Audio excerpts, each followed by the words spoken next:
প্রাথমিকভাবে চূড়ান্ত সম্ভাব্য প্রার্থীদের গণসংযোগে নামার নির্দেশনা বিএনপির। লন্ডন থেকে বেশ কয়েকজনকে তারেক রহমানের ফোন। আমাকে সরাসরি তিনি ফোন দিয়েছে, তারপর জানলাম বাকি আরো 3 জন তাদেরকে ফোন দিয়েছে। জনগণকে সঙ্গে রাখুন, এই বিবেচনা বোধকে সামনে রেখে আমাদের মাঠে কাজ করতে নির্দেশ প্রদান করেছেন। আমাকে যেমন বলেছে গাংনীতে আপনি গাংনীর ধানের শীষকে রেডি করে দেবেন, আমাদের হাতে তুলে দিতে হবে। তত্ত্বাবধায়ক সরকার ব্যবস্থা ফেরাতে চূড়ান্ত আপিল শুনানি শুরু। ভোটে এআই এর অপব্যবহার রোধে ইসিতে কর্মকর্তাদের কর্মশালা। শহীদ মিনারে এমপি ও শিক্ষকদের আমরণ অনশন, 3 দফা দাবি না মানা পর্যন্ত আন্দোলন চালিয়ে যাওয়ার ঘোষণা। যতদিন পর্যন্ত আমাদের দাবি না মানা হবে ততদিন পর্যন্ত আমরা এই আমরণ অনশন চালিয়ে যাব। অনতিবিলম্বে আজকের মধ্যেই ওনারা দাবি 20% দাবিটা মেনে নেয়, তাহলে ইনশাল্লাহ আমরা সবাই আমাদের ক্লাসে ফিরে যাব।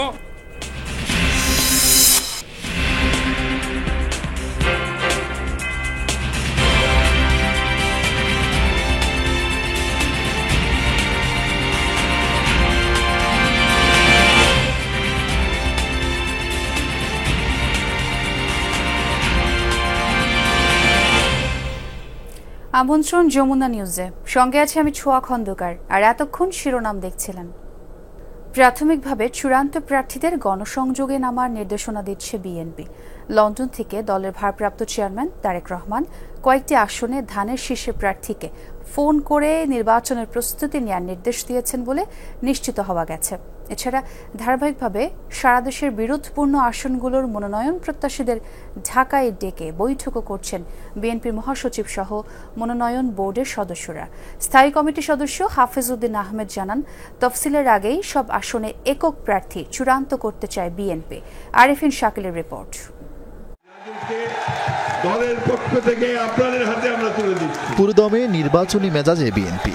দেশের বিভিন্ন আসনে গণসংযোগে ব্যস্ত বিএনপির একাধিক প্রার্থী। এতে নানা জায়গায় তৈরি হয়েছে সংঘাতময় পরিস্থিতি, যার নেতিবাচক প্রভাব পড়ছে ভোটের মাঠে। আওয়াজ হবে কিসের? আওয়াজ হবে কিসের? তাই কয়েক সপ্তাহ ধরে চেয়ারপারসনের গুলশান অফিসে বিভিন্ন জেলার সম্ভাব্য প্রার্থীদের নিয়ে বৈঠক করছেন দায়িত্বশীল নেতারা। কোনো বৈঠকে ভার্চুয়ালি ছিলেন বিএনপির ভারপ্রাপ্ত চেয়ারম্যান তারেক রহমানও। তেমন একটি বৈঠকে ছিলেন বগুড়া জেলা বিএনপির ভারপ্রাপ্ত সাধারণ সম্পাদক মোশাররফ হোসেন। জনাব তারেক রহমান বললেন যে আপনারা ঐক্যবদ্ধ থাকেন, আমি তো সবাইকে নমিনেশন দেওয়া সম্ভব নয়।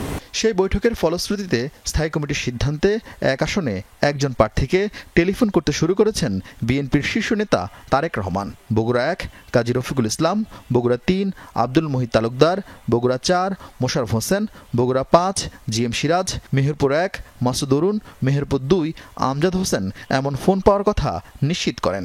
আমাকে সরাসরি তিনি ফোন দিয়েছে, তারপর জানলাম বাকি আরো 3 জন তাদেরকে ফোন দিয়েছে। তিনি কাজ করার জন্য বলেছে। এটা এখন আপনি সবুজ সংকেত বলেন, আর যদি বলেন যে না উনি বলেছে, এটা যে কোনো ব্যাখ্যায় বলতে পারেন। তাও একটি আসনে বেশ কয়েকজন করে প্রার্থী আছে, সবাইকে তো তিনি ফোন দেননি।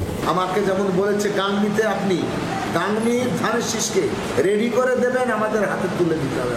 জনগণের সঙ্গে থাকুন, জনগণকে সঙ্গে রাখুন, এই বিবেচনা বোধকে সামনে রেখে আমাদের মাঠে কাজ করতে নির্দেশ প্রদান করেছেন। রাজধানীতেও সম্ভাব্য প্রার্থীদের মাঠে নামার নির্দেশনা দিতে শুরু করেছে বিএনপি, যার মধ্যে ঢাকা 16 আমিনুল হক, ঢাকা 8 মির্জা আব্বাস, ঢাকা 4 তানভীর আহমেদ রবিন। এছাড়া জোট মিত্র ববি হাজ্জাজকে ঢাকা 13, আন্দালিব রহমান পার্থকে বিবেচনা করা হচ্ছে ঢাকা 17 আসনে। নির্দলীয় প্রার্থী রাখা হতে পারে ঢাকা 14 আসনে। আর বাকি আসনের সিদ্ধান্ত নির্ভর করছে মিত্রদের সাথে বোঝাপড়ার উপর। মৌখিক যে নির্দেশনা পেয়েছি সেই নির্দেশনা মোতাবেক আমি আমার সাধারণ মানুষের কাছে যাচ্ছি। পাশাপাশি ইতিমধ্যে আমাদের জোটের ঢাকা 13 থেকে ববি হাজ্জাজ এবং ঢাকা 17 থেকে আন্দালিব রহমান পার্থকে ইতিমধ্যে বলে দেওয়া হয়েছে। ডিসেম্বরে নির্বাচনের তফসিল ঘোষণার কথা জানিয়েছে সিএসি। তবুও এত আগে কেন বিএনপির প্রার্থী চূড়ান্ত করার তোড়জোড়? ভুল বুঝাবুঝি পরিষ্কার করার জন্য এবং এই মাফিয়া আওয়ামী লীগ সরকারের যত অপকর্ম এগুলো জনগণকে জানান দেওয়ার জন্য সময় প্রয়োজন। নির্বাচনের তফসিলে যে অল্প সময় পাওয়া যায় সেই সময় এই দলটি প্রকৃত চরিত্র উদ্ঘাটন করা সম্ভব হয় না। সেই জন্যই আমরা একটু আগে থেকেই নামতে চাই। একটি চেয়ারম্যান অল্প কয়েকজনকে বলেছেন যাদের ওখানে কোনো প্রতিদ্বন্দ্বিতা নাই। মনোনয়ন প্রত্যাশীদের সাক্ষাৎকার শেষে নভেম্বরের দ্বিতীয় সপ্তাহের মধ্যে প্রাথমিকভাবে চূড়ান্ত হবে বিএনপির 300 আসনের একক প্রার্থী। তবে জোটবদ্ধ রাজনৈতিক কৌশলের কারণে মনোনয়ন প্রত্যাহারের আগে পরিবর্তন আসবে অন্তত 50টি আসনে। আরেফিন শাকিল, যমুনা নিউজ, ঢাকা। তত্ত্বাবধায়ক সরকার বাতিলের রায়ের বিরুদ্ধে আপিল বিভাগে পুনরায় আপিল শুনানি শুরু হয়েছে। প্রধান বিচারপতি ডক্টর সৈয়দ রেফাত আহমেদের নেতৃত্বাধীন 7 সদস্যের পূর্ণাঙ্গ আপিল বেঞ্চে আবেদনগুলোর শুনানি শুরু হয় সকালে।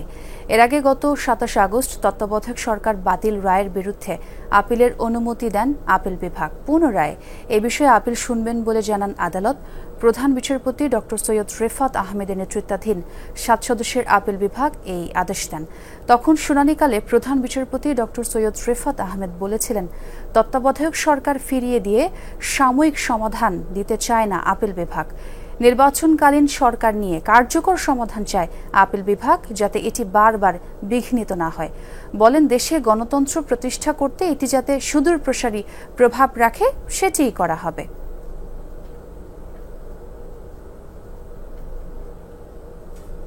দর্শক, আরও খবর জানতে চাই, সহকর্মী মাইনুল মারুফ আমার সঙ্গে যোগ দিয়েছেন। মাইনুল, চূড়ান্ত শুনানির ব্যাপারে একটু জানতে চাই, কি কি বিষয় উঠে এলো? আজ সকালে কিন্তু যে তত্ত্বাবধায়ক সরকার বাতিলের যে রায় দিয়েছিল সাবেক প্রধান বিচারপতি এবিএম খালেদ হক 2011 সালে, সেই রায়ের বিরুদ্ধে কিন্তু আপিল শুনানি শুরু হয়েছে। এর আগে কিন্তু রিভিউ হয় 5 আগস্টের পর, আওয়ামী লীগ সরকার পতনের পরে, এবং রিভিউ শুনানি শেষে কিন্তু এটি আপিল হিসাবে গৃহীত হয়। এবং এই রিভিউতে যে যারা অংশ নিয়েছেন বা আপিল যারা করেছেন তারা হলেন এই বিএনপি এবং জামাতের নেতাকর্মীরা, বা বিএনপি এবং জামাত সহ কয়েকজন বিশিষ্ট নাগরিক কিন্তু এই আপিলের অংশ হয়েছেন। অর্থাৎ তত্ত্বাবধায়ক সরকার ফেরাতে রাজনৈতিক দল এবং বিশিষ্ট নাগরিকদের একটি অংশ আপিল করেন, এবং তার প্রেক্ষিতে কিন্তু আপিল শুনানি শুরু হয়। এবং আপিলে কিন্তু তত্ত্বাবধায়ক সরকার থাকার যে কেন দরকার এই সকল বিষয়গুলো উঠে এসেছে। পাশাপাশি তত্ত্বাবধায়ক সরকার বাতিলের পর বাংলাদেশের নির্বাচন ব্যবস্থা কীভাবে ভেঙে পড়েছিল, পরবর্তী কী কী ঘটনা ঘটেছে, কীভাবে বাংলাদেশের স্বৈরাচারী শাসনের সৃষ্টি হয়েছে, তার সবগুলো বিষয় কিন্তু উঠে এসেছে। এবং আজও কিন্তু শুনানি করছেন। আজ আপিলে করার পর আজই প্রথম দিনের শুনানি হচ্ছে, পরবর্তীতে আরও হয়তো শুনানি হবে। এবং এই শুনানির পরে কিন্তু জানা যাবে যে তত্ত্বাবধায়ক সরকার নিয়ে আসলে স্থায়ী সমাধানটা কি আসে। যেহেতু প্রধান বিচারপতি বলেছিলেন একটি স্থায়ী সমাধান চান নির্বাচনকালীন সরকার নিয়ে, সেই স্থায়ী সমাধানটা কিভাবে আসে সেই বিষয়টির জন্য কিন্তু আমাদের আরও কিছুদিন অপেক্ষা করতে হবে, কারণ পূর্ণাঙ্গ শুনানি হবে। এবং রাষ্ট্রপক্ষ এবং রাজনৈতিক দলগুলোর যে সকল আইনজীবীরা রয়েছেন তারা কথা বলবেন, এছাড়া বিশিষ্ট নাগরিকদের আইনজীবীরা আছেন তারাও বিষয়গুলো তুলে ধরবেন। সব শুনানি শেষে একটি সিদ্ধান্তে আসবে বা একটি চূড়ান্ত রায় আসবে বাংলাদেশের নির্বাচনকালীন সরকার ব্যবস্থা নিয়ে। মাইনুল, অনেক ধন্যবাদ আপনাকে। আর্টিফিশিয়াল ইন্টেলিজেন্সের রোধে পলিসি গাইডলাইন নয়, প্রয়োজন সুনির্দিষ্ট পরামর্শ, এমনটি জানিয়েছেন প্রধান নির্বাচন কমিশনার এএমএম নাসির উদ্দিন। সকালে এটিআইতে আয়োজিত এআই নিয়ে এক কর্মশালায় এই তথ্য জানান সিইসি। বলেন, নির্বাচনে এআই এর অপব্যবহার ও অপতথ্য মোকাবেলায় কৌশল নির্ধারণ করছে নির্বাচন কমিশন। সিইসি বলেন, এই আয়ের অপব্যবহার বৈশ্বিক সমস্যা।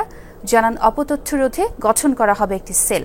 এছাড়া নির্বাচনের সময় অপতথ্য রোধ কিভাবে এবং কারা করবে তা নির্ধারণ করা জরুরি। এছাড়া দুর্গম এলাকায় কিভাবে এটি রোধ করা হবে তারও পরিকল্পনা করতে হবে।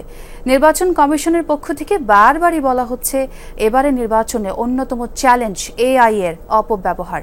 কর্মশালায় বিভিন্ন সংস্থা ও প্রতিষ্ঠানের প্রতিনিধিরা অংশ নিয়েছেন। How many people we have to engage? What kind of people we have to engage? And how to contact with the misinformation that is coming out from the far-flung areas. অনেক দূর থেকে, পাহাড়ি এলাকার থেকে, সে for example areas like Teknaf, দ্বীপাঞ্চল as a far-flung areas like the offshore islands, ওখানে আমরা কিভাবে রিচ করব?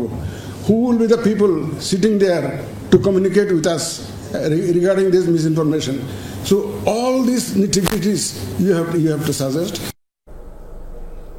দর্শক, আমরা সিইসির বক্তব্য শুনছিলাম। কর্মশালায় আছেন আমার সহকর্মী তানভীর মৌসুম। এবার তার সঙ্গে যুক্ত হতে চাই। তানভীর, নির্বাচনে এআই অপব্যবহার রোধে কি কি উপায় অবলম্বনের দিকে যাচ্ছে কমিশন, এবং কর্মশালায় এ নিয়ে আরও কি বলেছেন সিইসি?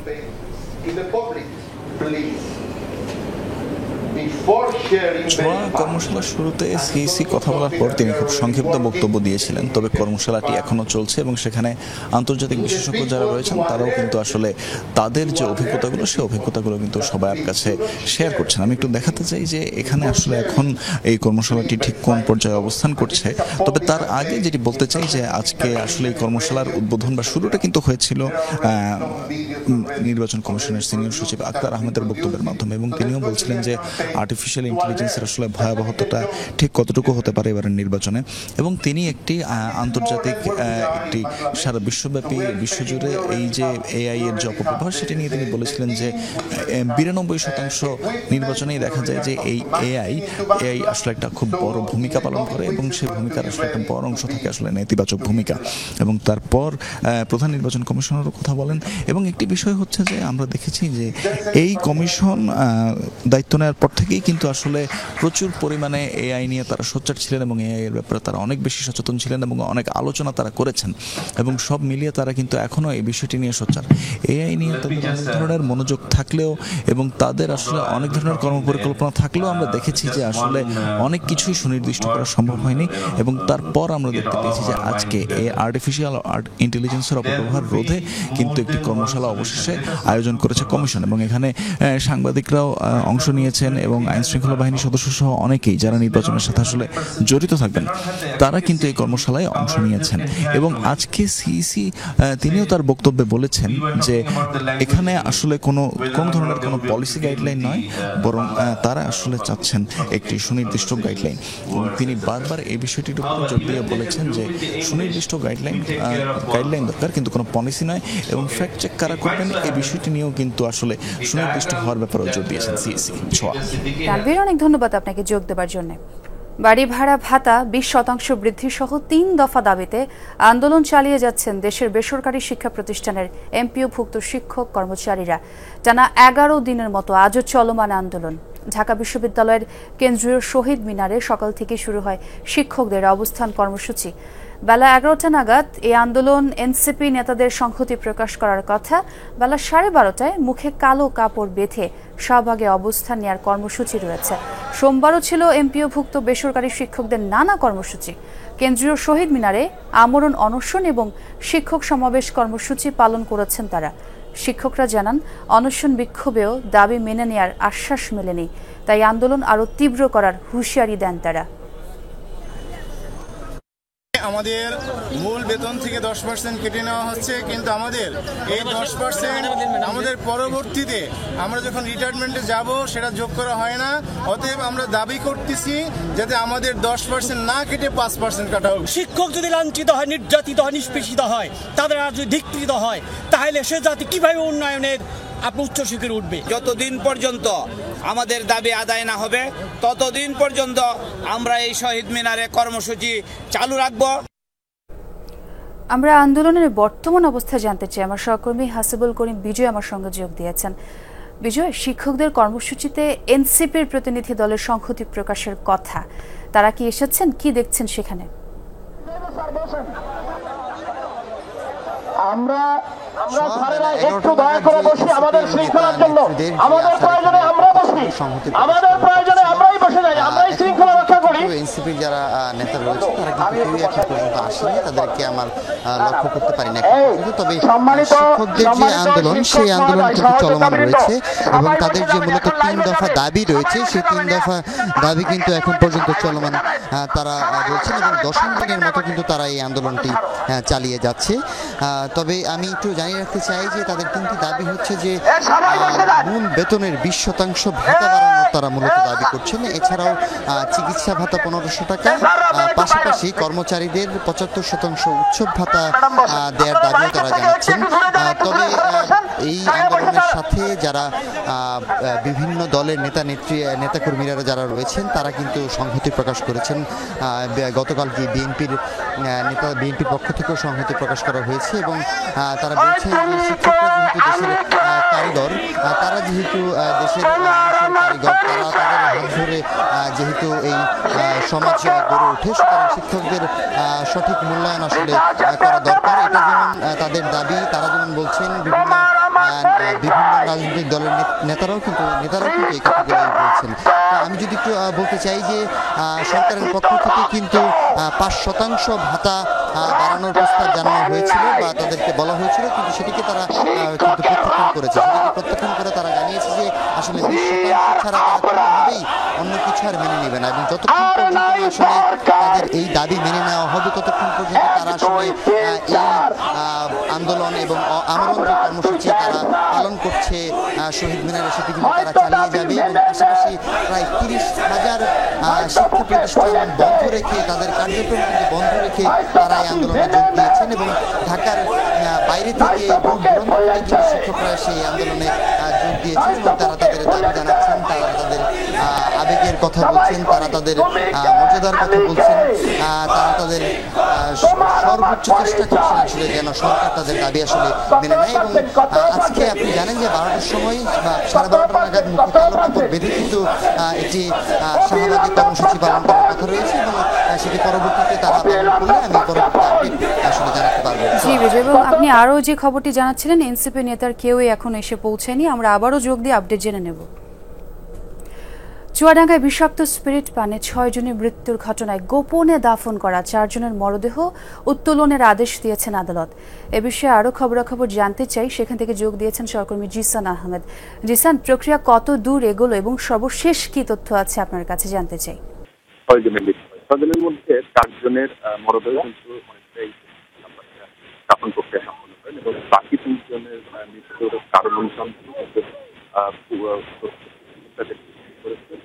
তারা অ্যালকোহলিক পয়জনিংয়ে মারা যায়। এরপরেই কিন্তু আসলে বাকি 4 জনের যে দাফন করা মরদেহ, সেই 4 জনের দাফন নিয়েও মরদেহ নিয়ে কিন্তু আসলে একটি সন্দেহ তৈরি হয়। পরবর্তীতে 13 তারিখে এই ঘটনায় চুয়াডাঙ্গা সদর থানায় একটি মামলা হয়।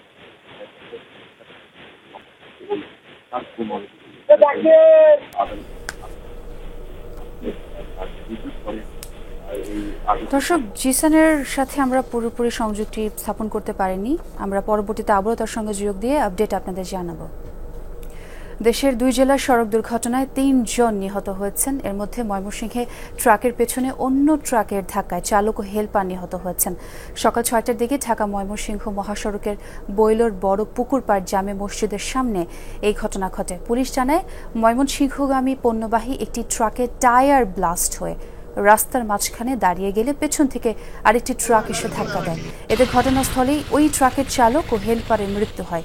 কুয়াশাচ্ছন্ন আবহাওয়ার কারণেই এই দুর্ঘটনা ঘটেছে বলে ধারণা করছে পুলিশ। এদিকে ঝিনাইদহের 4 মাইল এলাকায় বিকল হয়ে সড়কে বাসের ধাক্কায় দাঁড়িয়ে থাকা একটি ট্রাকের হেলপার নিহত হয়েছেন। আহত হয়েছেন আরও 3 জন। দর্শক, যেমনটি জানাচ্ছিলাম আপনাদের বিরতির আগে, চুয়াডাঙ্গায় বিষাক্ত স্পিরিট পানে 6 জনের মৃত্যুর ঘটনায় গোপনে দাফন করা 4 জনের মরদেহ উত্তোলনের আদেশ দিয়েছেন আদালত। এ বিষয়ে আরও খোঁজখবর রাখছেন আমার সহকর্মী জিসান আহমেদ, তিনি আমাদের সঙ্গে যোগ দিয়েছেন। জিসান, এই প্রক্রিয়া কত দূর এগোলো এবং সর্বশেষ কি তথ্য আছে জানতে চাই। ছোঁয়া, আমি যেটা জানাচ্ছিলাম যে এই গত 11 এবং 12 তারিখে যে 6 জন মারা গেছিল এই শঙ্করচন্দ্র ইউনিয়নের, এই 6 জনের মধ্যে 4 জনের যেহেতু গোপনে দাফন করা হয়েছিল, সেই 4 জনের মৃত্যু নিয়ে সন্দেহ তৈরি হয়। কেননা বাকি 2 জন যে মারা গেছে, সেই 2 জনের প্রাথমিক যেই চিকিৎসকদের তদন্ত, সেখানে বলা হয়েছিল যে তারা অ্যালকোহলিক পয়জনিংয়ে মারা গেছেন। এখন পর্যন্ত আমরা যেটা জেনেছি যে গত দাফন করা হয়েছিল, সেই দাফন করা মরদেহগুলো উত্তোলন করা হবে এবং 7 কর্মদিবসের মধ্যে উত্তোলনের নির্দেশ দেওয়া হলে দেখা যায় যে উত্তোলন করা হবে এবং 7 কর্মদিবসের মধ্যে উত্তোলনের নির্দেশ দেওয়া হলে দেখা যায় যে আজকে অর্থাৎ 5ম দিনে এই মরদেহ উত্তোলন কার্যক্রম চলছে। আমরা এসে দেখেছি যে সকাল 8টা থেকে চুয়াডাঙ্গার শঙ্করচন্দ্র ইউনিয়নের প্রথমে শঙ্করচন্দ্র ইউনিয়ন এবং তারপরে খেজুরা গ্রাম এবং এখন নফরকান্দি গ্রামে এই লাশ উত্তোলনের কার্যক্রম চলছে। এরপরে আমরা যেটা জেনেছি যে আরো একটু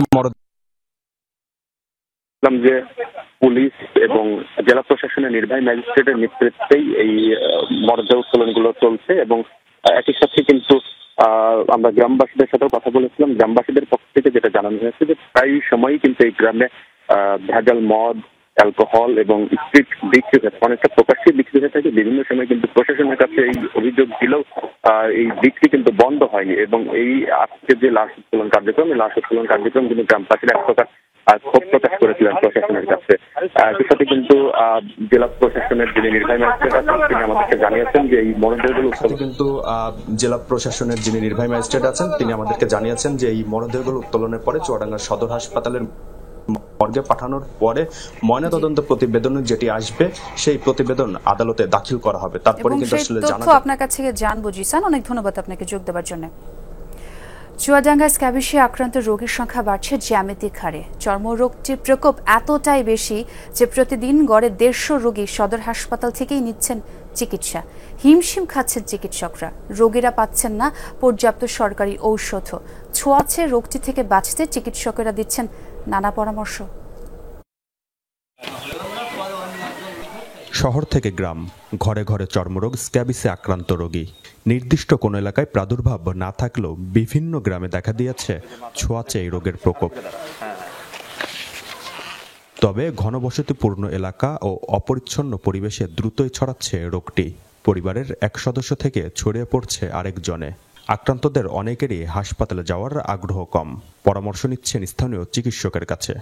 আমার চুলকাইতে দেখা যাচ্ছে কিছু কিছু জায়গায় কালো দাগ মতন হয়ে গেছে। পরিবারের হলো না, ডাক্তার দেখিয়ে এলাম, আর আমি আর ডাক্তার দেখাইনি, কিন্তু আমার এটা তো ভালো হচ্ছে না, হয়ে যাচ্ছে আবার এমনি ওষুধ খালি কমে যাচ্ছে, আবার এমনি হয়ে যাচ্ছে।